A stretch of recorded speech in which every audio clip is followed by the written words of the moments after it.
حضور نے فرمایا 4 چیزیں ہیں جن کی وجہ سے عورت سے نکاح کیا جاتا ہے، اس کے مال کی وجہ سے، اس کے حسن کی وجہ سے، اس کے نسب کی وجہ سے اور اس کے دین کی وجہ سے۔ فرمایا اگر اس کے حسن کی وجہ سے تم نکاح کرو گے کہ یہ خوبصورت بڑی ہے، فرمایا ان قریب اللہ تعالیٰ اس کے حسن کو زائل کر دے گا۔ ہو سکتا ہے کہ یہ اپنے حسن کی وجہ سے سرکش بن جائے،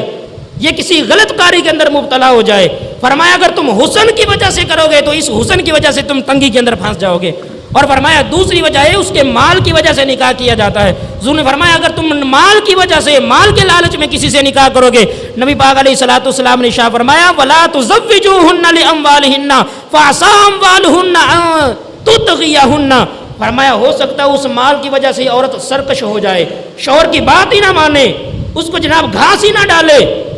اس کو جناب کوئی چیز ہی نہ دے، نہ کھانا نہ پینا نہ بات مانے نہ کچھ، آگے سے زبان درازی کرے، بدتمیزی کرے، کیونکہ وہ امیر باپ کی بیٹی ہے، مال اس کے پاس زیادہ، بندہ غریب ہے۔ فرمایا اس کے مال کی وجہ سے بھی اس کے ساتھ نکاح نہ کرو۔ فرمایا پھر اس کے ساتھ نکاح کیا جاتا ہے اس کے نسب کی وجہ سے، یار انہاں دا خاندان بڑا بڑا ہے، اگر سانو کوئی پریشانی آ گئی تو جناب ساڈے کنڈ وچ کھلو جان گے، ہیں چودھریاں دی ایسی دی تیسی ہونا سی بھی کسی ایم پی اے دے گھر شادی کر کے وہاں گے، اسی سارے نو نپ کے رکھا محلے دے اندر ساڈا نپ اونچا ہو جائے گا۔ فرمایا یہ جو نسب کی وجہ سے شادی کی جاتی ہے نا، تاکہ اس کی وجہ سے ہمیں عزت ملے، فرمایا اللہ تعالیٰ اس کی وجہ سے عزت نہیں دے گا، بلکہ نسب کی وجہ سے جو عزت حاصل کرنے کے لیے کسی سے شادی کرتا ہے، فرمایا اللہ تعالیٰ اس کو ذلیل کر دے گا۔ کسی کے ساتھ نسب کی وجہ سے بھی شادی نہ کرے کہ اس کے نسب کے ساتھ میں شادی کروں گا تو مجھے بھی عزت مل جائے گی، نہ۔ حضور کی بارگاہ میں عرض کی حضور پھر کس وجہ سے نکاح کرے؟ نبی پاک علیہ الصلوۃ والسلام نے ارشاد فرمایا اگر تم نے نکاح کرنا ہے فاظفر بذات الدین، تو فرمایا دیندار عورت سے نکاح کرنا،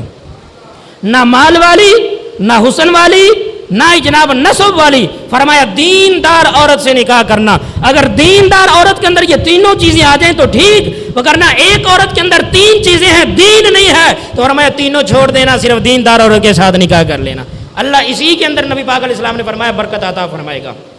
کیونکہ دیندار جو عورت ہے نا اس کا بڑا رتبہ ہے۔ یہ سنیے میرے ہاتھ کے اندر ابن ماجہ ہے، بڑیاں مشکل گلاں نے، ایسے بازے جناب ہونا سی پریشان ہو رہے ہیں، کی ہو رہا ہے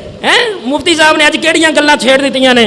اسی تے جناب رشتہ وہ لبنے جڑا بہت ہی چنگا ہوئے نا، حضور نے فرمایا دیندار تلاش کرو، دیندار۔ اور یہ صرف ہمارا ہی معیار نہیں، ہم چاہتے ہیں نا کہ مثال کے طور پہ لڑکے والے جاتے ہیں کہ جناب ہمیں وہ لڑکی چاہیے جو ہمیں کار دے، جو جناب ایک پلاٹ بھی ہمارے نہ ہو جائے، جناب کاروبار بھی ہمارا سیدھا ہو جائے، تو ظاہر ہے یہ بھی غلط کرتے ہیں، لیکن آج کل عورتوں کی بھی ڈیمانڈیں بڑی بڑھ گئی ہیں، ان کی بھی خواہش یہ ہوتی ہے اگر ایک طرف ہو نا کہ چھوٹی چھوٹی انہیں داڑھی رکھی ہو، جناب نیک بھی ہو، پرہیزگار بھی ہو، متقی بھی ہو، اور دوسری طرف جناب شرابی کبابی بھی ہو، لیکن 1-2 تنخواہ ہے، جناب چنگی کوٹی ہے، کار تھلے ہونڈا سی بھی کہ انہیں رکھی ہے، جناب اسی انہوں زانی نو دے دینی ہے، شرابی نو دے دینی آپ دی گندی جگہ تے، لیکن انہوں نہیں دینی جڑا دیندار 5 وقت دی نماز پڑھنا آتا ہے کہ جنی داڑھی رکھی ہے سانو چنگا نہیں لگتا، پھر کیوں نہ اگوں جا کے ذلت ہوئے،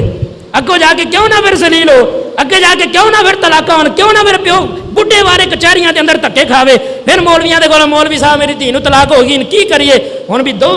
ساڈے کولوں دین واسطے پوچھے اسی بھی کنوں دئیے، ساڈے کول پوچھو گے اسی تا یہی کہنا بھائی دیندار نو دیو، رشتہ دار ہوے یا غیر ہوے دیندار رشتہ دے کر تلاش کرے۔ دیندار جو رشتہ ہوتا ہے اللہ کی قسم بہت سے معاملات ایسے ہوتے ہیں کہ جو غیر دیندار لوگ اس کو برداشت نہیں کرتے، لیکن دیندار بندہ پھر بھی اس کو برداشت کر جاتا ہے۔ حضور علیہ الصلوۃ والسلام نے ارشاد فرمایا